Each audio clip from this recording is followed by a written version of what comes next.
تواصل هبوب الرياح ساخنة حارة جالبة معها عصارة لعنة الصحراء، في حين طأطأت أشجار النخيل العظيمة المعمرة رؤوسها متواطئة مع الريح الرملية الغاضبة، وكأنها تومئ لها قائلة: اسلقيهم وعفري وجوههم، إنهم يستحقون أكثر من ذلك.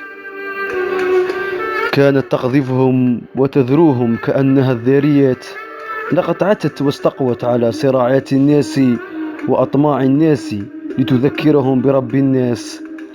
بلغت درجة من الشدة والقوة حملت معها كثيرا من الحيات والعقارب، ثم ألقتها بتوتر ونزق في بساتين المدينة وضياعها وأزقتها، وهي تزمجر قائلة: مكانكم هنا بين هؤلاء وليس في الفلات.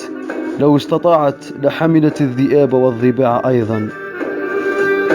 لم تكن تلك عادتها، ربما هي آسفة وحزينة على الخلع الدموي والعنيف لبني أمية، وربما هو حداد الصحراء على آلاف الأنفس التي حصدتها السيوف الهندية واليمانية والشامية بدون حساب.